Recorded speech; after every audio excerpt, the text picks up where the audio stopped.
Sebelum melanjutkan menonton video saya, jangan lupa klik subscribe terlebih dahulu. Bagi yang sudah subscribe, saya ucapkan terima kasih. Halo semuanya, selamat pagi. Jumpa lagi di channel YouTube saya. Di video ini saya mau melakukan bike check sepeda Pacific Norris. Oke, Pacific Norris ini sekilas dia mirip Tern ya. Dan di sepeda ini kelihatan sudah ada beberapa yang sudah di-upgrade.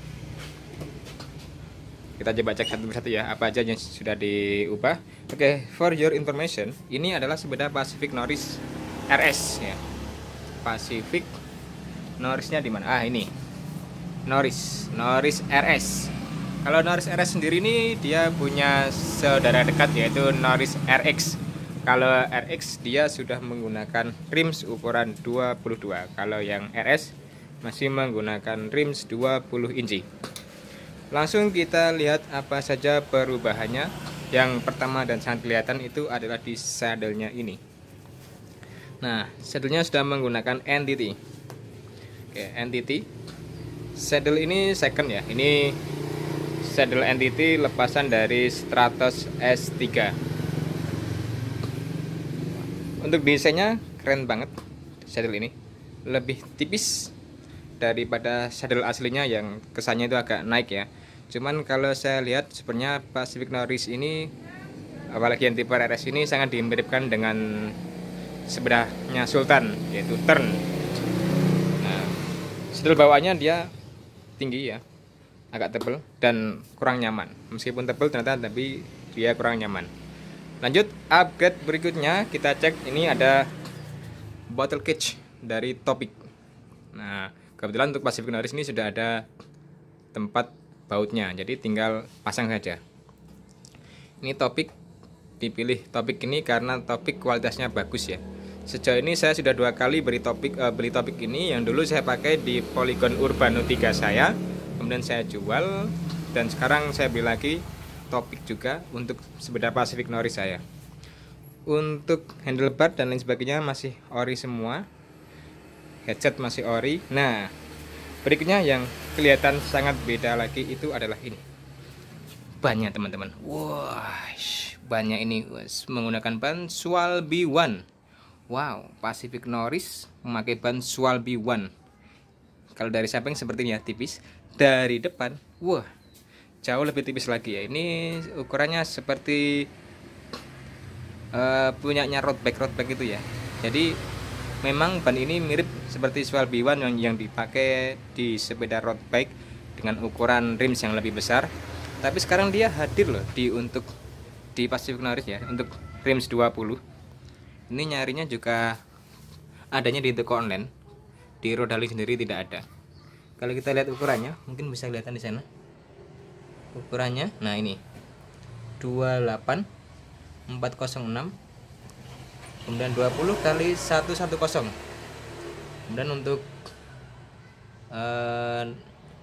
tekanannya 85 sampai 115 PSI. Wah, ternyata ini sangat ini ya, tekanannya sangat tinggi ini ya. Dan ban ini ringan banget ya. Ini sudah pernah saya review juga di channel saya yang satunya, di video saya yang lainnya di channel ini juga. Ban ini saya timbang itu sangat ringan banget ya. Nanti lihat aja di kolom di pojok atas, nanti saya sertakan linknya. Untuk grafiknya ya, ada ulir-ulirnya ini banyak.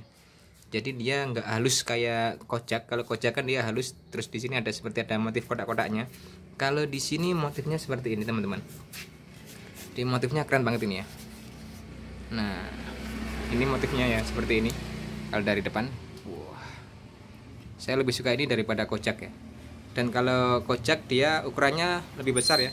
Kalau kocak itu 20 kali 135. Kali ini 20 kali 110. Oke, lanjut lagi ya. Perubahan berikutnya yang kelihatan itu adalah ini.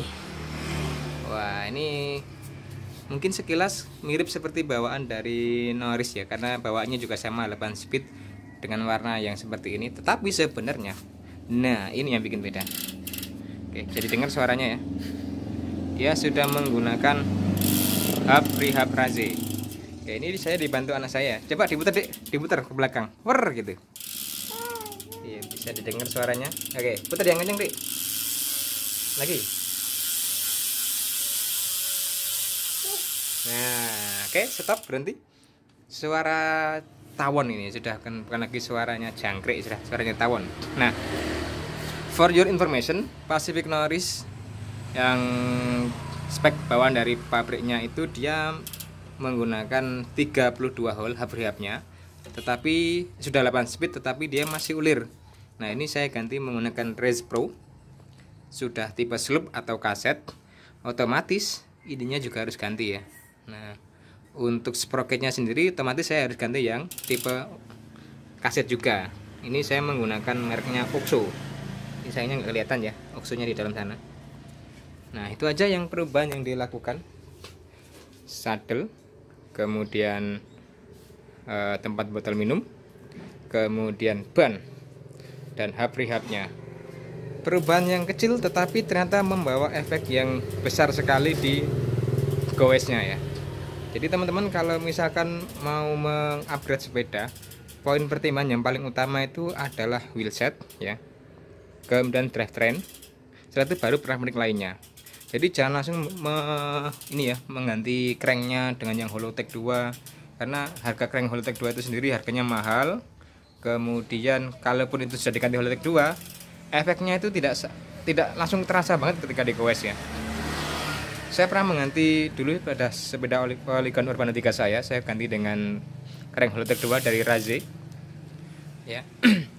Saya kira saat itu juga bisa lebih kencang, ternyata tidak ya. Kenapa ya? Karena ini lah, dia masih belum bearing. Kalau ini Race Pro, kalau Race Pro ini oke. Nah, Race Pro dia sudah bearing, depan belakang Race Pro sudah bearing, jadi akan lebih loncer gitu ya, lebih ringan, dan efeknya sangat terasa sekali dibandingkan yang masih pelor atau menggunakan GoTri. Nah, kita lihat detailnya nih. Desainnya bodinya ini. Ada lengkungan di sana ya. Pacific Norris. Warna merah-merah di situ. Ya, ini ada depan di headsetnya, kemudian di ini penguncinya, kemudian sini juga ada warna merah. Ini semua masih bawaan dari Norris RS ini, tidak ada yang saya rubah. Oke, bannya kelihatan banget ya, kecil banget kalau dari depan dari belakang, kelihatan banget bannya ya, kecil. Nah, ini tadi ya berkaitan dengan yang tadi sudah saya bahas, yaitu upgrade.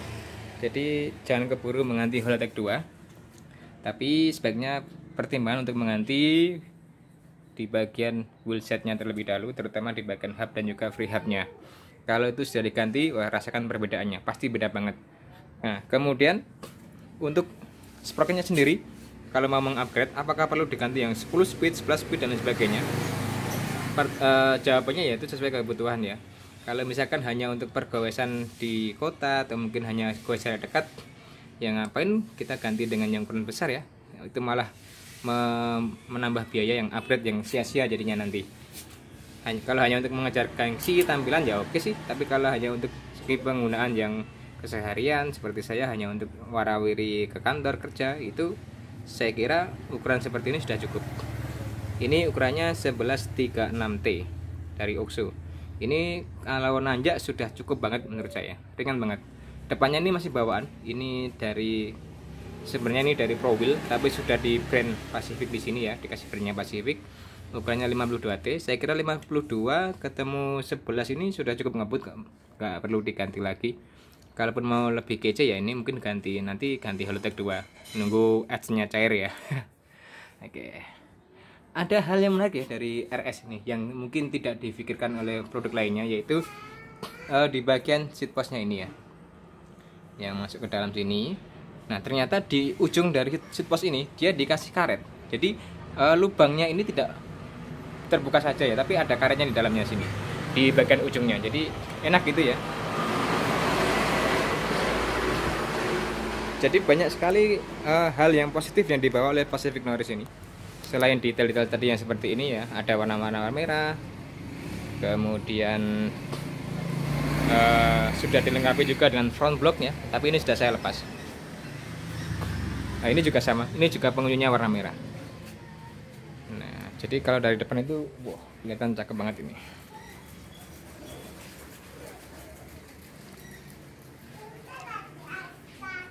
Dan saddle-nya ini juga sangat bagus.